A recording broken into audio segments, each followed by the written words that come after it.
heart of where innovation, money, and power collide in Silicon Valley and beyond. This is Bloomberg Technology with Caroline Hyde and Ed Ludlow.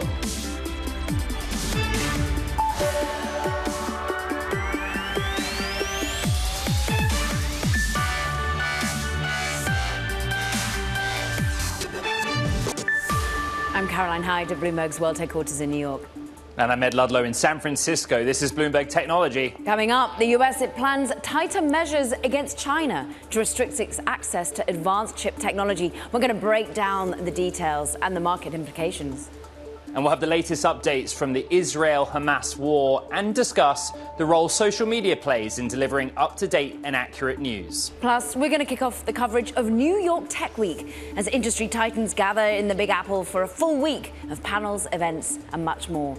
But first, let's check in on the markets. And it is a geopolitical element that, of course, plays into what is some hope. The conflict, particularly, of course, Israel-Hamas, that it might indeed be contained. The moves being made by, well, leaders across Germany to the United States. We see a rally up some almost a percentage point on the Nasdaq, and indeed some desire to be getting back into equities across the benchmarks. We're looking at the 10-year yield just dialed down significantly. We're off by almost 10 basis points on the 10-year at the moment, as we do see a little bit more calmness coming into these markets. I'm looking at New York crude also dialing down by some 0.9%. It's interesting that gas in particular trading over in Europe really coming down from some of those 40% moves that we'd seen in the previous week. But let's go to the risk asset of choice when it comes to the tech world. I'm looking at Bitcoin, some real volatility there earlier today. At one point, it was up more than 12%. We saw the biggest move since March 13th of this year, but we dial it back again. This is all around euphoria. Some misplaced, it would seem, that there could be an ETF from BlackRock being signed off soon in terms of spot Bitcoin trading, but we're currently up, well, 3.4%.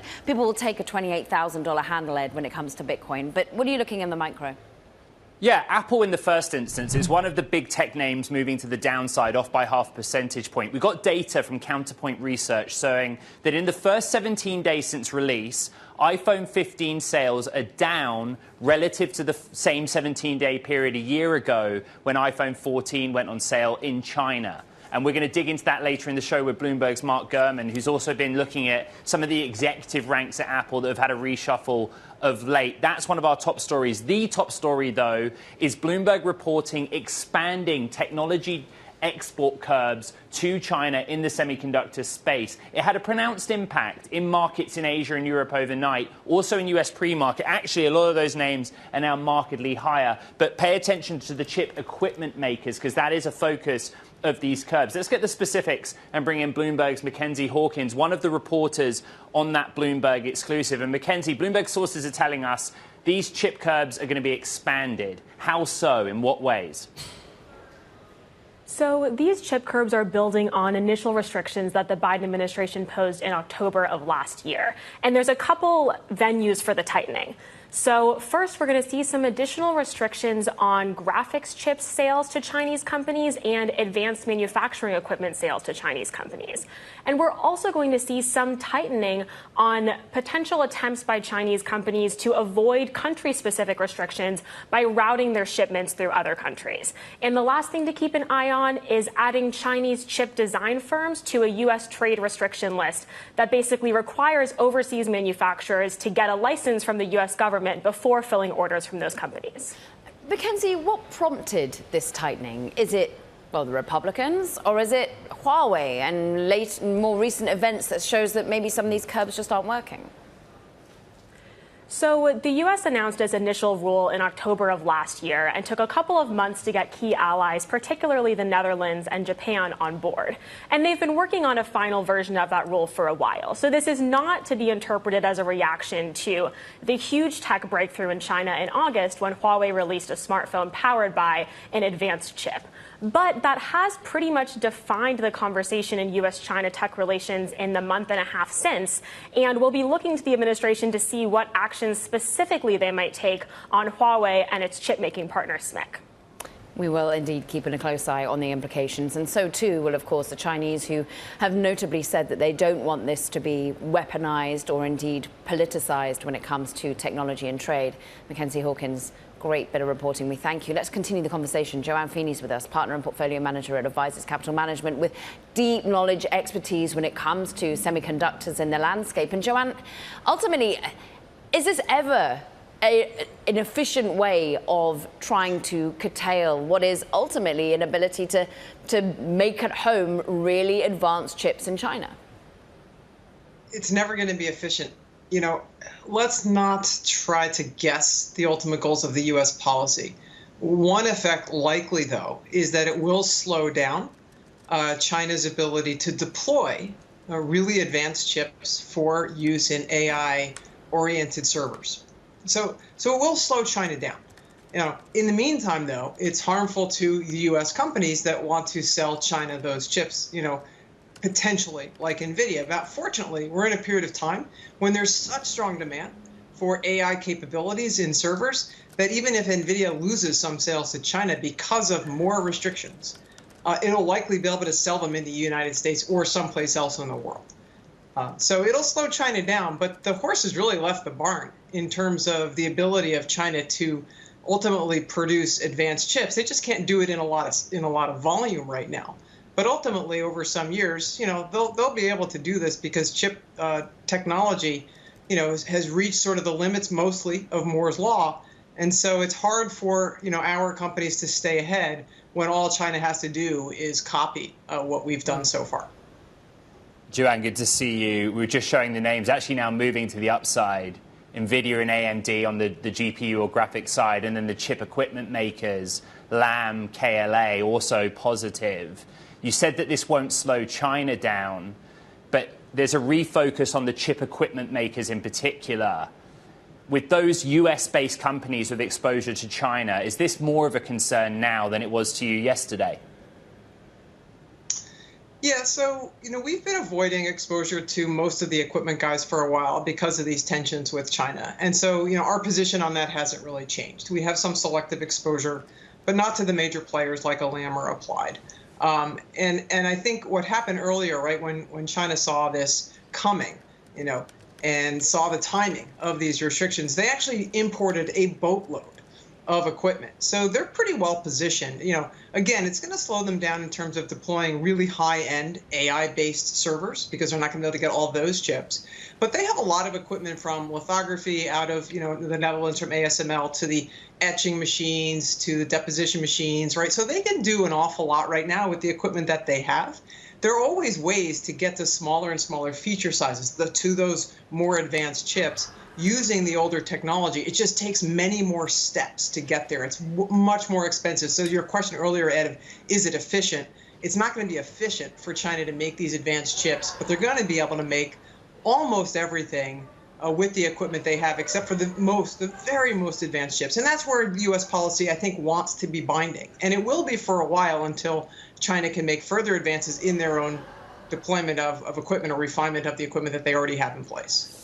Bloomberg's reporting that these expanded restrictions could come early this week. For what it's worth, the US Commerce Department and National Security Council declined to comment on the story.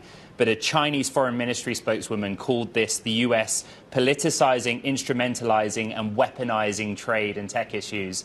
Our colleague Mackenzie Hawkins pointed out that this is not sort of an escalation from the US. It's a rethink of a year-long policy. Where do you stand on what this is or is not the US doing? So you're asking me to sort of put on a policy wonk hat. I'll do my best. I mean, clearly the U.S. wants to slow down China's ability to use AI and to develop AI applications, particularly in the military. And so to the extent that the U.S. can succeed in that by restricting their access to these most advanced chips and the equipment to make the most advanced chips, the U.S. will be successful. It's not the first time that trade policy has been used for things other than tamping down illegal trade. I mean, clearly this is a political objective, not an unfair trade practices response. And so, it's certainly not something that's probably authorized under WTO rules. Nevertheless, under national security reasons, clearly the U.S. is pursuing this strategy. And it will be effective. It'll just slow China down. But as many have been saying, and we have also, it's only going to accelerate China's own investments in developing their own capabilities. Now, we think they're a long way off from being able to replicate what ASML has done or what Lam has done. But again, by repeating the processes that the Intels and IBMs and Global Foundries and TSMCs of the world use, SMIC can get to pretty close to some of the most advanced chips, as they've shown in that Huawei chip, for example. Joanne, we ask you sometimes to put a policy hat on, and to that point, do you try and take that policy hat off when it comes to actually having exposure to such companies? You said how you've limited your exposure to chip equipment makers because of some of the issues with US and China. Well, what about an NVIDIA that at the moment can sacrifice Chinese sales, but ultimately, do you want to be out of companies that have such exposure to China? Yeah, no. So the investor hat, the portfolio manager hat, requires that you look at policy. Obviously, you need to handicap a little bit what is going to be in the U.S. interests, what they're going to try to do, as well as sort of the economic outlook. So at ACM, at Advisors Capital, what we do is both the top-down macro and political situation, and we then build up the bottom-up analysis of companies by company. So NVIDIA is a great example. They have so many different opportunities because demand is so strong right now for AI capabilities in servers that we think if they lose a little bit from China, they'll be able to make it up elsewhere. It looks to us like they have kind of a waiting list, if you like, of companies that would like their most advanced chips. So, China could potentially hurt in the longer run if China is able to replicate the level and quality of chip that NVIDIA could otherwise supply. But if they can't, and we don't think they'll be able to do that for some years, China's going to have to be satisfied with lower-end graphics chips out of the likes of NVIDIA and AMD. So ultimately, we don't think there's going to be a big shift in spending by China. They're going to have to be satisfied with lesser chips, even more so than they were after last October's level of restrictions. And NVIDIA will be able to sell, again, more of its ultimately higher-end chips to U.S. and European and other Southeast Asian customers. Joanne Feeney, partner and portfolio manager at Advisors Capital Management, but also just long time researcher in the field of semiconductors. Thank you. Speaking of and sticking with chips, NVIDIA's H100 GPU has been one of the technology stories of the year. Before the Israel-Hamas war broke out, the chip giant had planned on holding its AI summit today in Tel Aviv, with insight into its AI strategy expected, but then cancelled the event. Bloomberg Technology visited NVIDIA and took a look at what the H100 GPU used to train AI models looks like in the real world. This is an individual H100 GPU, or graphics processing unit, NVIDIA's AI accelerator. But in reality, it's not just a chip that comes out of a plant. When we talk about the H100 GPUs training AI models, we're likely talking about DGX H100, NVIDIA's AI supercomputer. That's 8 H100 GPUs combined, capable of 32 quadrillion floating point operations per second.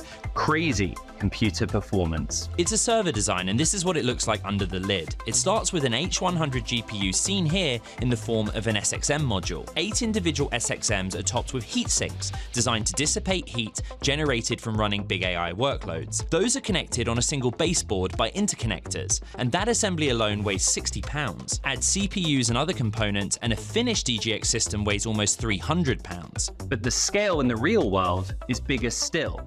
Some of the most powerful large language models are trained on the NVIDIA DGX SuperPod.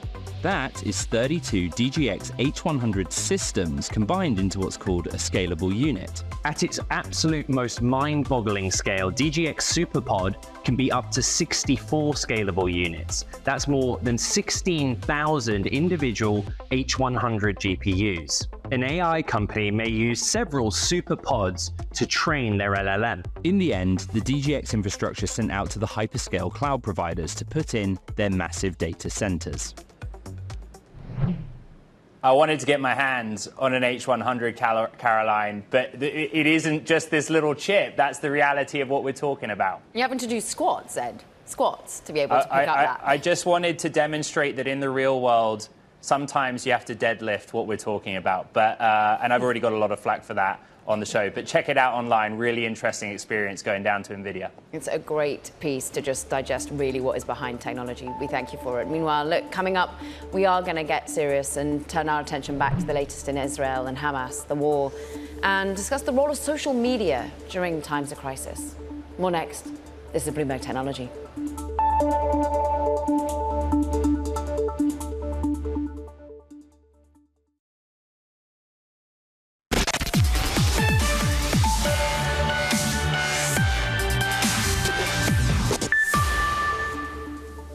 Amid the ongoing war between Israel and Hamas, President Biden is weighing a visit to the nation. We want to get more and the latest from the ground and bring in Bloomberg's Oliver Crook, who's live for us in Tel Aviv. Biden's visit largely speculative at this point. There are other leaders, both from North America and the EU, coming to town. What is the latest on the ground, Oliver? Yeah, so let's talk first about the military action. Over the weekend, we got sort of confirmation from something that we've widely anticipated, but basically Israel saying that the next stage of this war is going to involve a ground operation of some kind. And that was sort of confirmed over the weekend. Their focus right now has been on the aerial assault. They have been absolutely pummeling Gaza for at least the last week. They've had a few evacuation passages, a few hours where they say they're not going to bomb major arteries so that people can move south. We had one today, yesterday, and on Saturday as well. And the main question on the ground there is a question of aid. There is aid that is not really being able to get through. There have been speculation all day and reports about potentially aid being able to move through the Egyptian border at the checkpoint at Rafah, but that has not been confirmed by us. In terms of the diplomacy side, yes, we're expecting Olaf Scholz, the German chancellor, to arrive tomorrow, and whether or not Biden comes, to try to, again, as a sort of deterrent, but also to show the support of the United States for Israel, which has been fairly vocal at this point. Meanwhile, I mean, you bring our attention to the human cost, Oliver, and we appreciate it. Just talk to us about the timing and time running out, according to Iran, at least. Iran's foreign minister really talking about if we're going to avoid some sort of expansion to the conflict. Yeah, so this has been, we've been hearing from Iran kind of on the sidelines of this for the last few days. On Friday was sort of the first kind of ominous threat. And then we had the foreign ministries today saying that the time for the political solution is running out and the expansion of the war to other fronts approaching is inevitable, they said on X. And again, this is part of the whole reason that Blinken has been going to Qatar, the UAE, Saudi Arabia, Egypt, Bahrain. This is where he has been because it's in one side to get sort of the back channels communicating with Tehran, but also deterrence. We also have a second aircraft carrier fleet that is coming to the Eastern Mediterranean. This is all about trying to provoke that sort of deterrence, but it's not just Iran, right? So just in the same way that the Israelis saw all of the horror on their phones, they were glued to it, the rest of the Arab world is seeing the exact same thing on what's going on in Gaza right now. And you've had protesters through the streets throughout this process. Ollie, thank you so much. Bloomberg's Oliver Crook there with the latest on the ground from Tel Aviv. But, I mean, Oliver just painted the picture there of how much everyone has turned to social media in this moment. And indeed, well, the Iranian foreign minister actually posting on X. We want to understand really how people are using social media and what they should be looking at, if at all. Nora Benavides is with us. She's Free Press. And Nora, you're a senior counsel, you're director of digital justice and civil rights. And really, you run the organization's platform Accountability, the digital civil rights work there. And how accountable ultimately are X, Meta, TikTok's owner, ByteDance? How much are they looking for this moment of responsible nurturing of what's being put onto the platforms right now? Well, thanks for having me, both of you. Most of the major platforms have really failed the massive stress test over the last week and a half. In particular, Twitter, or X now, has created the perfect environment for disinformation to thrive. And as your colleagues mentioned, people are turning to social media now more than ever as their primary way of getting rapid information. Most of us are hungry to figure out what's going on the ground. And whether it's family members, journalists, or others, we're turning to these platforms only to be met with a deluge of mislabeled videos, images that are taken from other time, places, regions, etc. Ultimately, Elon Musk has shown that Twitter has failed, I think, with a kind of grandeur. His bad decisions have literally led us to this moment. He gutted critical teams, as other platforms have, like Meta and TikTok and YouTube.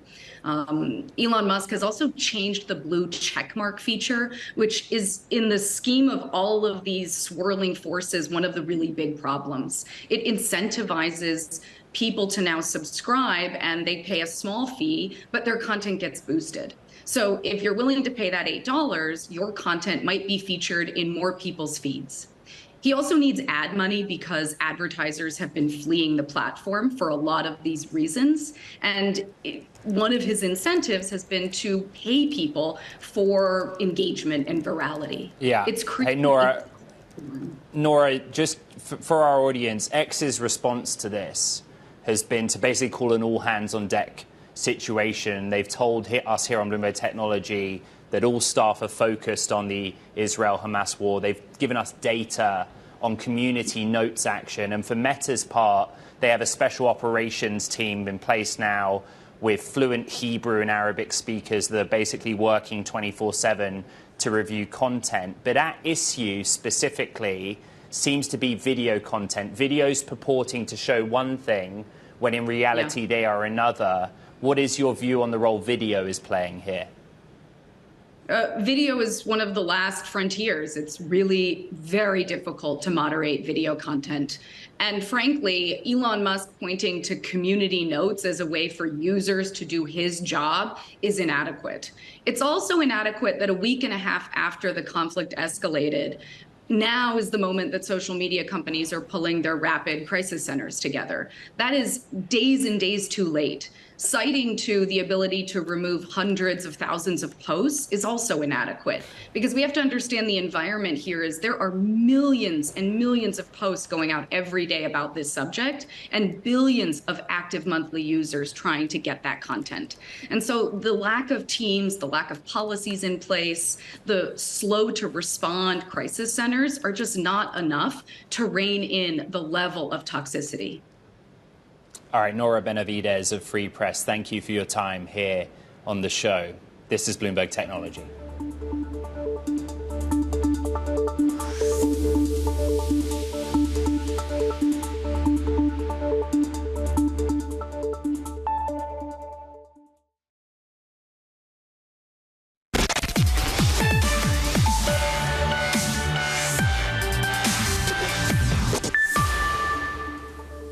This is Talking Tech. First up, KKR raising $723 million in Japan's largest listing in nearly 5 years, that of chip equipment maker Kokusai Electric. Shares are expected to begin trading on October 25th. Plus, Indonesia's biggest tech firm, GoTo, plunged its most on record earlier today after revelations of a stock sale by a co-founder, which ignited a sell-off. But GoTo recovered after analysts argued the sell-off was overdone and not supported by fundamentals. Karen. Meanwhile, coming up, okay, we're going to turn our attention to right here in the Big Apple. New York Tech Week, it is upon us. And we're sitting down with some key participants from Andreessen Horowitz to kick it all off. From New York and San Francisco, this is Bloomberg Technology.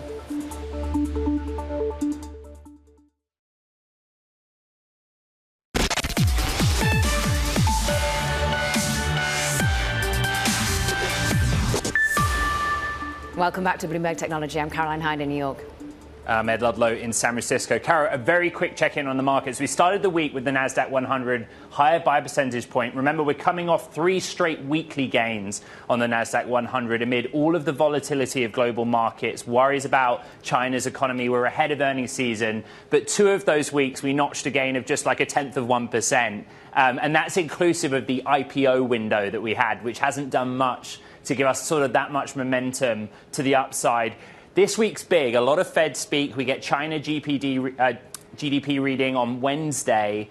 But there is a growing list of factors. And if you read that story about on the Bloomberg, a lot of hope pinning on those big 5 mega cap tech names this earnings season in terms of earnings growth to bring that positive story back to tech, but also tech continuing to lead the way amid a broader market that's kind of not sure where it stands. And that's in the public markets. Of course, this all feeds into the private markets as well. And we're going to sort of be talking about both right here in New York because it's Tech Week upon us. Officially kicking off in the Big Apple with industry titans, startups gathering, well, basically throughout the entire week for events. There's going to be panels, conversations, breakfasts, much more. All week long on Bloomberg Technology, look, we're going to be speaking with those founders, with those investors, with those executives to discuss the tech ecosystem here in New York City and why they choose to call it home, NYC. I'm pleased to say we're now joined by two key players when it comes to investing in the area. David Haber, general partner at Andreessen Horowitz, who focuses on technology investments, particularly in financial services. And Julie Yu, general partner in the bio and health team at Andreessen, who leads investments in companies that are transforming how we access, pay and experience healthcare, a lot of which is an epicenter here in New York. And David, I start with you because what do you see at the moment in New York that is making more people put boots on the ground, particularly Andreessen? What, you've got 80 plus New York-based employees now, you've got new office space. Absolutely. Why?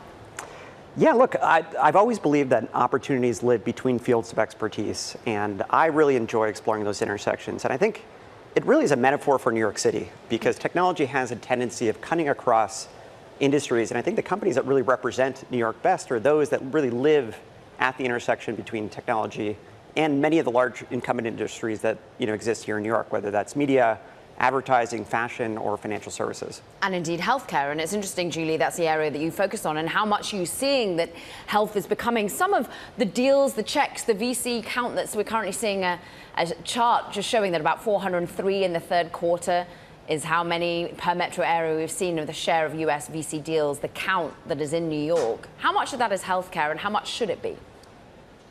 Absolutely. I mean, healthcare, in many ways, when I started investing here at the firm about 4 years ago, I sort of likened it to the 1999 of the internet era. And so I feel like we're really at the beginning of a dawn of this new digital health era and domain.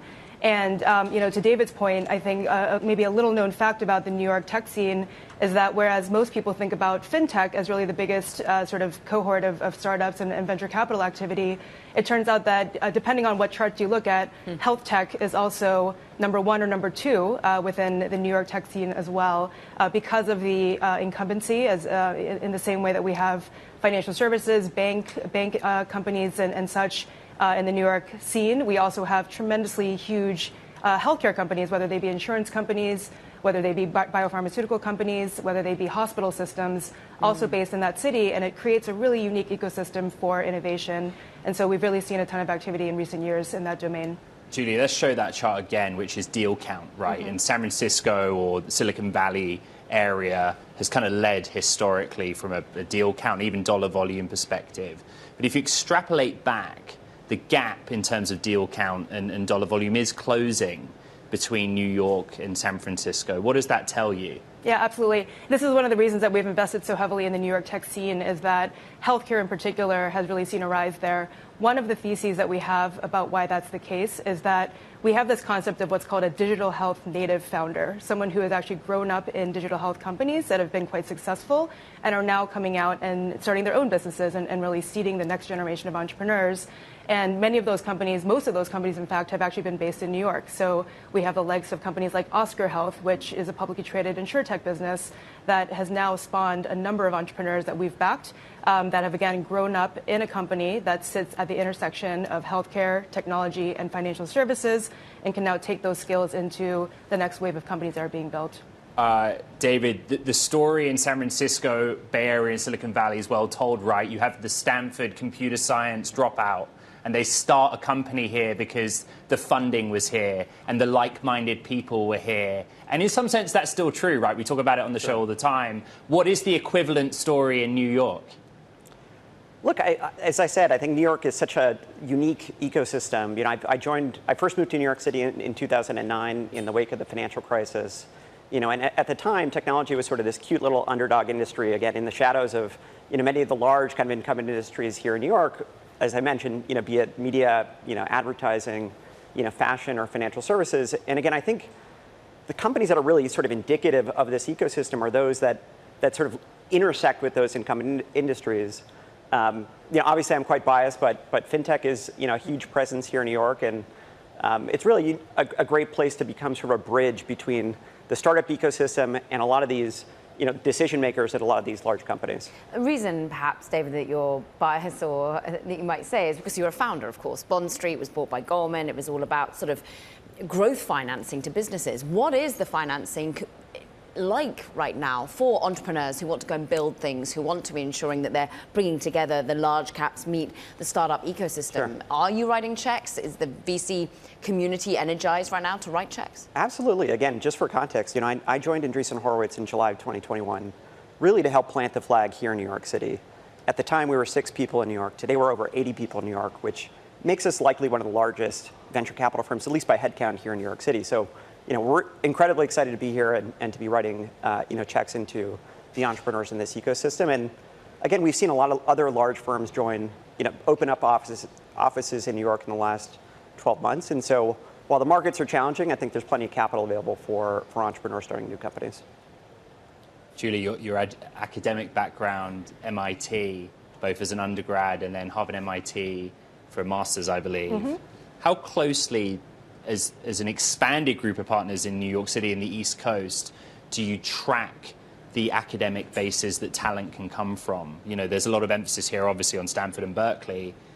Is there the same pool of talent being generationally created each year out of the East Coast? Absolutely. I mean, I think when you look at our portfolio, roughly about half of our bio and health portfolio is based somewhere on the East Coast, whether it be in the Boston ecosystem, largely biotech focused there. And then the majority of my personal portfolio is actually based in New York. And hence, I spend a ton of time there with my partner, David, on companies that really sit at the intersection, actually, of healthcare and fintech, where we see a huge amount of opportunity. I think the other piece of this, David mentioned that he is a recovering fintech entrepreneur. Mm-hmm. I'm also a recovering health tech entrepreneur. And that's really where we see a huge advantage for our team in that we have all been ex-builders in these domains. And really that's, I would say, probably more where we focus is where the pools of talent that have actually built businesses that are native to different industries that can now come together and see these unique opportunities at those intersections. Of course, you were an early member of a software engineering team that was eventually acquired by Oracle, so you know how the exit route tends to look like, Julie. And I'm interested as to whether or not,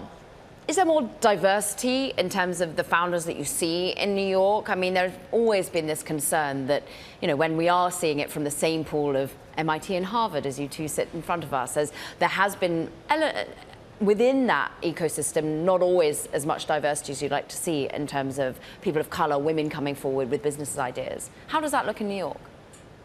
Yeah, I think New York has always been a huge exemplary sort of diversity pool in many ways, whether it be culturally, whether it be based on background, and more importantly, as we've talked about in terms of the actual experience set that founders are able to bring to this next wave of startups. So we absolutely do see that in the New York scene. David, tell me what New York Tech Week looks like for you. How many hackathons are you going to? How many mixers? What kind of events? Seriously, that's what's going on out here on the West Coast. What's it like on the East Coast? Yeah, we're really incredibly excited to be here. As I mentioned, Andreessen has been hosting these tech weeks in cities like San Francisco and Los Angeles. New York City, New York Tech Week stands to be our largest event ever. We have 350 different events hosted not only by our firm, but by folks across the tech ecosystem, which again, I think speaks to how dynamic this ecosystem has become. So we're kicking things off with an event tonight, which we're really excited about. And then Julie and I are hosting an event, again, at the intersection of healthcare and fintech.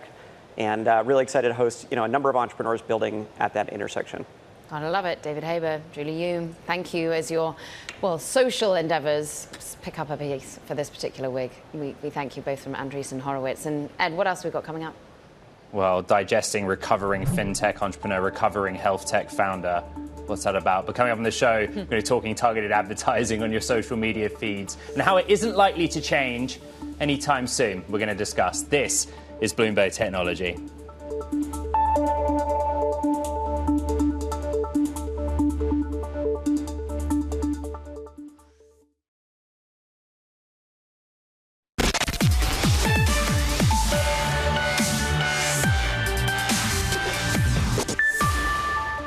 Do a bit of a deep dive on, a certain business model at play at the moment. The economics of zero ad versions on mainstream social media services. Look, they're not particularly likely to appeal to tech companies or indeed their users, it would seem. Indeed, targeted advertising, it totally revolutionized the media business, made Meta, for example, one of the most valuable companies in the world.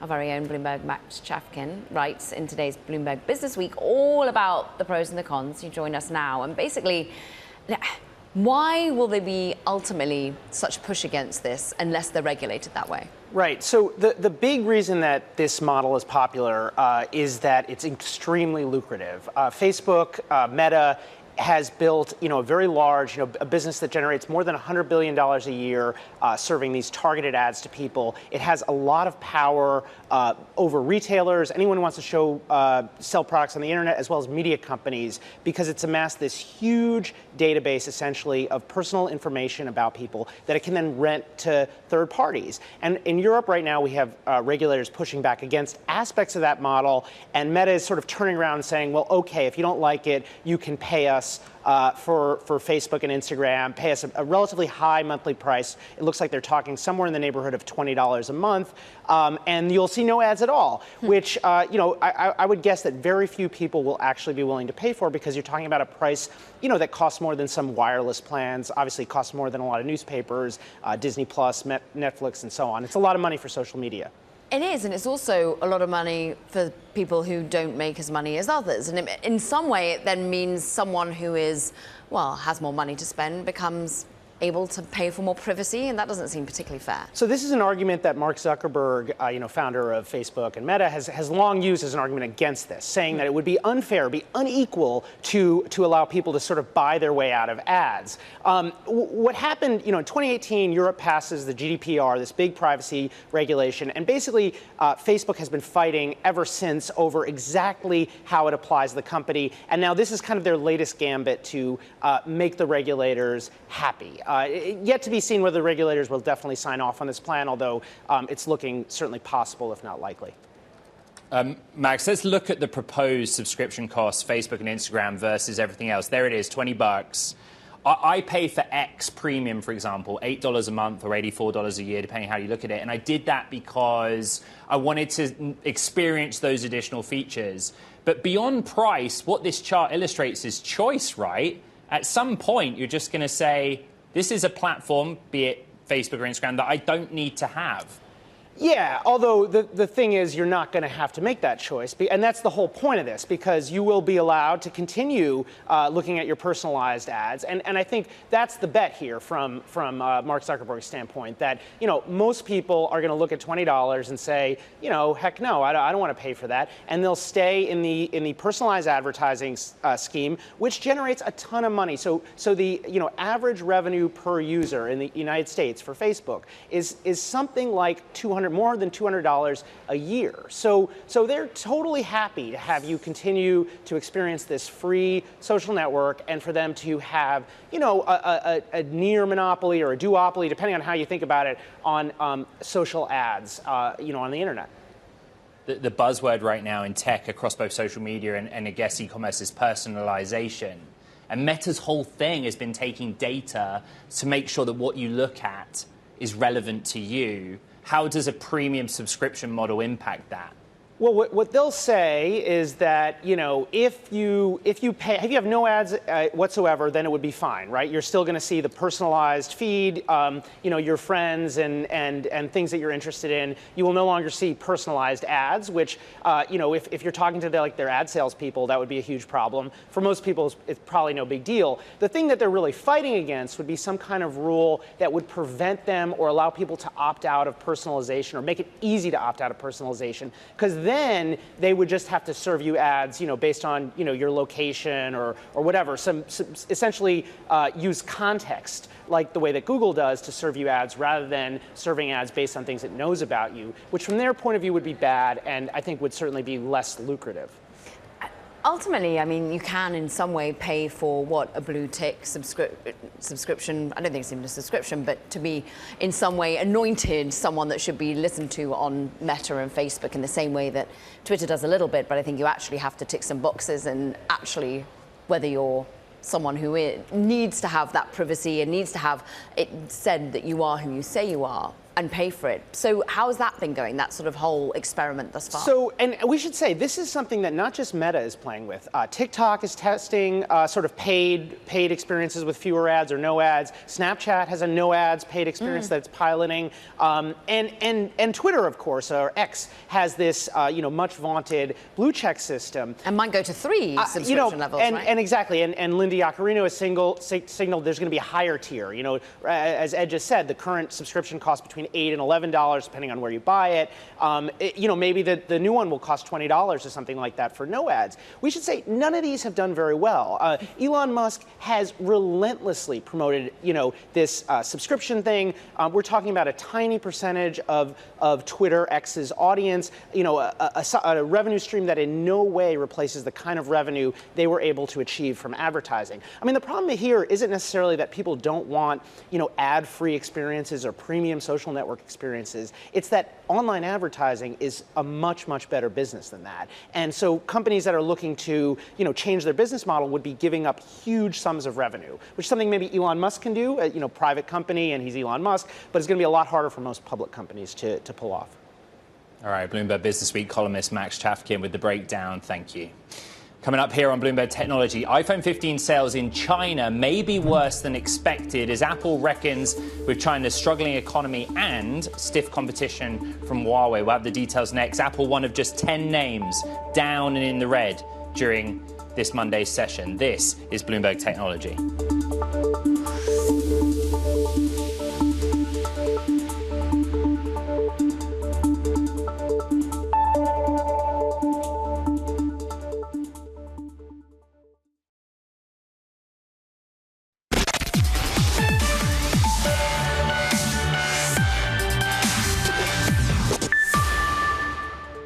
Apple's iPhone 15 may not be as hot a commodity on the smartphone market.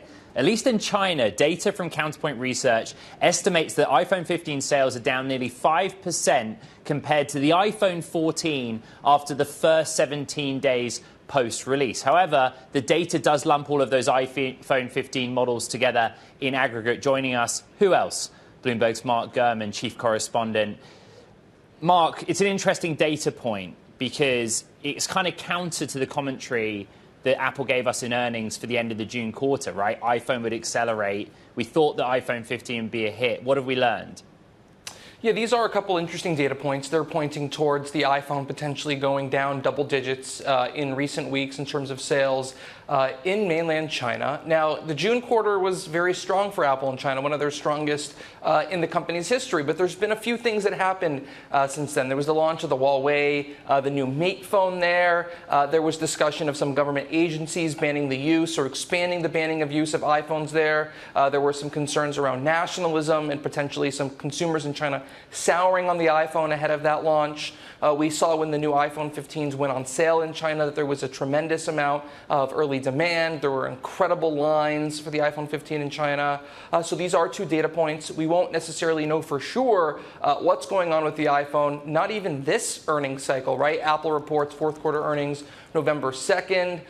We're not going to get a full picture of how the iPhone is doing in China, the latest model, until the end of January or early February when they report Q1 sales. Obviously, the fourth quarter only had about a week and a half or so of iPhone sales. So we have to take all these data points into consideration. Yeah. Probably have to wait a few months to know the real story. But certainly, I am tending to believe that there is some decline there in the iPhone in China. The good news is you're seeing a tremendous increase for the iPhone momentum in the United States and elsewhere. So you're probably going to get a bit of an offset there from going down in one country and significantly up in the other. Talk to us, therefore, about the US and the executive team that they have based here, Mark, because you wrote over the weekend that actually, well, amid sort of these pushes and pulls globally, there has been some more elevated titles in VP land, at least.